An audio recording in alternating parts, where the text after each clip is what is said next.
प्यारे प्रदेशवासियों, नमस्कार। नमस्कार, हिम न्यूज 24 में आपका बहुत बहुत स्वागत है। मैं हूं सपना। आइए नजर डालते हैं हिमाचल प्रदेश की विशेष खबरों पर। लेकिन आगे बढ़ने से पहले अगर आपने हमारे चैनल को सब्सक्राइब नहीं किया है तो प्लीज चैनल के नीचे दिए गए सब्सक्राइबर बटन दबाकर नोटिफिकेशन बेल को ऑल पर सेट कर दो और हमारे व्हाट्सएप ग्रुप को भी ज्वाइन करो, जिसका लिंक आपको डिस्क्रिप्शन के नीचे मिल जाएगा। यहाँ पर आपको न्यूज़पेपर प्रोवाइड किए जाते हैं। चलिए शुरू करते हैं खबरों का। 8 दिन जंगल में बेसुध पड़े रहने के बाद भी जिंदा बच गए हंसराज। हिमाचल प्रदेश के चंबा जिले में जंगल में 8 दिन घायल अवस्था में बेसुध पड़े रहने के बाद भी व्यक्ति जीवित बच गया। घायल को उपचार के लिए चंबा मेडिकल कॉलेज में भर्ती करवाया गया। इनकी पहचान हंसराज निवासी गुआड़ी गांव डागर तेरला के रूप में हुई है। बताया जा रहा है कि बीते 8 जुलाई को हंसराज पांगी से तीसरा की तरफ अपने घर आ रहे थे। रानीकोट में हंसराज जंगल की तरफ गए, जहां पांव फिसलने से गहरे नाले में गिर गए, बेहोश हो गए। हंसराज घर नहीं पहुंचे तो परिजनों ने तलाश शुरू कर दी। रिश्तेदारों के पास भी गए लेकिन कुछ पता नहीं लगा। थक हार कर परिजनों ने 13 जुलाई को पुलिस के पास हंसराज के लापता होने की शिकायत दर्ज करवाई। इसके बाद पुलिस ने भी तलाश शुरू कर दी। आखिरकार 15 जुलाई को जब परिजन व अन्य ग्रामीण तलाश करते हुए रानीकोट के जंगल में पहुंचे तो वहां हंसराज घायल अवस्था में मिले। उन्हें उपचार के लिए चंबा मेडिकल कॉलेज लाया गया, जहां टांग के गंभीर चोट की वजह से उन्हें भर्ती किया गया है। डॉक्टरों ने उनकी टांग के ऑपरेशन के लिए बात कही है। चिकित्सालय अध्यक्ष देवेंद्र ने बताया कि जंगल में घायल अवस्था में मिले व्यक्ति का उपचार मेडिकल कॉलेज में किया जा रहा है। फेसबुक लाइव पर फंदे में झूल गया कांगड़ा का युवक। हिमाचल प्रदेश में कांगड़ा जिले के लबा गांव क्षेत्र में एक युवक ने फेसबुक लाइव कर फंदा लगाकर आत्महत्या कर ली है। इस दौरान फेसबुक लाइव पर फंदा लगाते देख परिजनों ने उसे बचाने की कोशिश की, लेकिन वे नाकाम रह गए।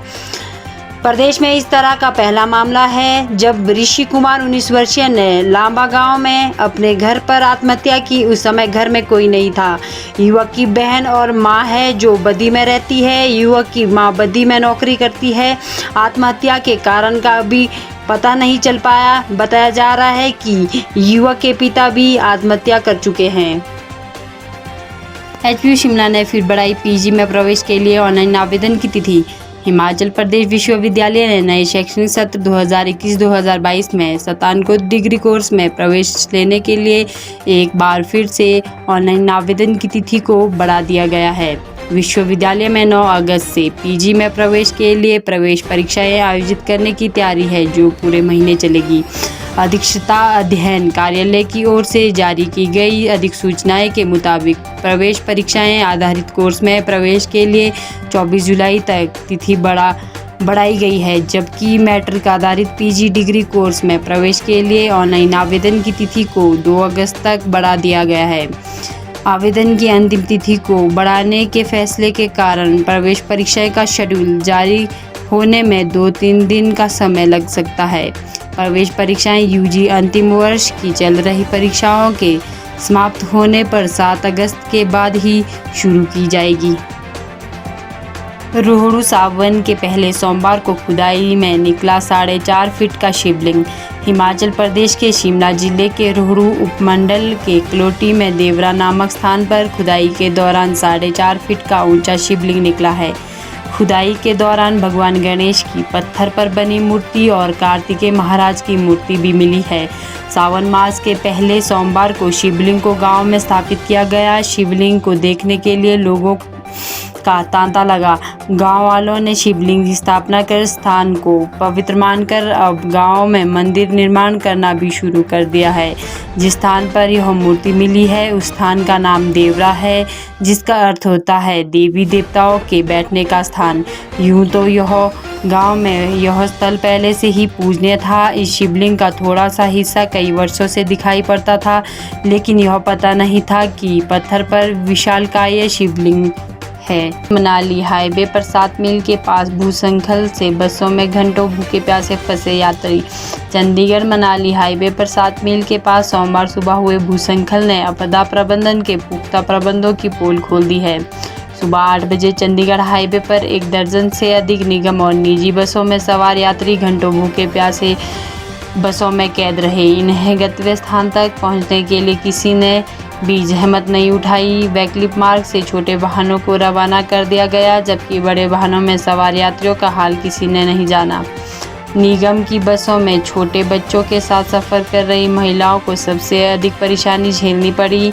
न्यायालय के कार्यों के लिए घरों से निकले लोग भी सफ़र में फंसे रहे। घंटों इंतज़ार के बाद भी जब बसों में बंद लोगों को सहायता नहीं मिल पाई तो मजबूरन लोगों ने पैदल ही बारिश के बीच अपने गंतव्य स्थानों की ओर रुख किया। कई किलोमीटर पैदल सफ़र तय करने के बाद लोग अपने गंतव्य स्थान तक पहुंचे। डीसी मंडी रिधम चौधरी ने बताया कि तेज बारिश के बीच थोड़ी परेशानी। हिमाचल मंत्रिमंडल की बैठक 22 जुलाई को इन फैसलों पर लग सकती है मोहर। हिमाचल प्रदेश मंत्रिमंडल की बैठक 22 जुलाई को दोपहर 3 बजे राज्य मुख्य अतिथि गृह पीटर हाफ में प्रस्तावित है। मुख्यमंत्री जयराम ठाकुर की अध्यक्षता में होने वाली इस बैठक में 10वीं और 12वीं कक्षा के छात्र छात्राओं को शिक्षकों के परामर्श के लिए स्कूल आने की छूट मिल सकती है। कोचिंग सेंटरों को खोलने और शिक्षा स्वास्थ्य विभाग में 4000 से ज्यादा पदों को भरने पर भी मंथन होगा। कोरोना की तीसरी लहर से चपेट की तैयारी की समीक्षा भी की जाएगी। 2 अगस्त से प्रस्तावित विधानसभा के मानसूत्र सत्र में पेश किए जाने वाले विधेयकों के ड्राफ्ट पर भी चर्चा होगी। यह धनराशि वित्तीय वर्ष 21 और 22 के लिए पहली किस्त के रूप में जारी की गई। केंद्रीय सड़क परिवहन और उच्च मंत्रालय में इस संबंध में हिमाचल सरकार को एक पत्र जारी किया हुए नुकसान को लेकर रिपोर्ट तलब। वहीं प्रदेश में भारी बारिश से हुए नुकसान को लेकर भी कैबिनेट में चर्चा हो सकती है। प्रदेश के विभिन्न भागों में भारी बारिश से घरों समेत बिजली व पेयजल स्कीमों को नुकसान पहुंचा है। इसके अलावा कई लोगों की जान भी गई है। भारी बारिश से मक्की और सब्जी को नुकसान होने की सूचना है। कृषि विभाग ने कृषि फसल के नुकसान को लेकर रिपोर्ट तलब की है। राज्य के कृषि विभाग के संयुक्त निदेशक नरेंद्र कुमार धीमान ने कहा कि बारिश से मक्की और सब्जी को नुकसान हुआ है, जबकि धान की फसल के लिए बारिश बहुत अच्छी है। कृषि विभाग ने फील्ड से कृषि फसल को नुकसान की रिपोर्ट तलब की है। राज्य के बागवानी निदेशक जेपी शर्मा ने कहा कि लंबे समय के बाद सेब और अन्य फसल को अच्छी बारिश मिल रही है। इससे सेब और अन्य फसल का आकार बढ़ने में मदद मिलेगी। आज के मुख्य समाचार यहीं पर समाप्त होते हैं। अगर आपको हमारी न्यूज़ अच्छी लगी हो तो वीडियो को नीचे दिए गए लाइक बटन दबाकर हमारे चैनल को सब्सक्राइब करें। धन्यवाद।